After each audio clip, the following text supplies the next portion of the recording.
It's known as the Victorian Seaport for its 19th century architecture and historic streets. John Bartell here, making a little pit stop in Eureka.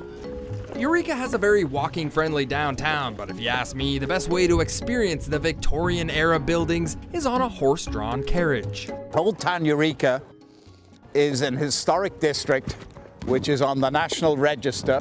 Brendan Furion owns Old Town Carriage Co., and he and his horse Pearl give historical tours of Eureka.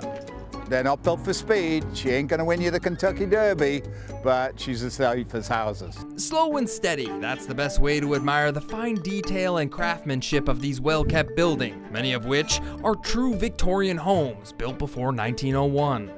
These are all Victorians because they were built under the reign of Queen Victoria. Many of the structures are more than 100 years old, and the reason they haven't rotted away is because they're made of redwood. Weevils, woodlice, do not like redwood. They just won't eat it. There are many fine examples of Victorian buildings, but by far the most iconic Victorian in Eureka is the William Carson Mansion. He rose to become Eureka's wealthiest citizen and possibly one of the wealthiest men in Northern California. And he made his money out of milling redwood. Prior to the gold rush in 1849, a dense 400-mile-long redwood forest covered Northern California's coast, but as the need for lumber in San Francisco grew, loggers clear-cut much of the old-growth trees. William Carson and much of Eureka prospered from selling that wood, and they built many of the buildings you see today.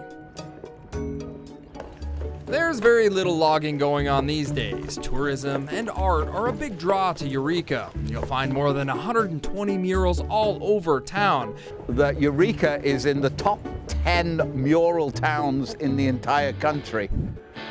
Come during Memorial Day weekend, and you can watch the Kinetic Race, a 4-day endurance competition where artists maneuver odd human-powered vehicles over road, sand, and water. Whether you're staying the night or just passing through, there's a lot to do in the historic Victorian Seaport. Riding the streets of Eureka in Old Town Carriage Co. I'm John Bartell. Hope to see you on the Backroads.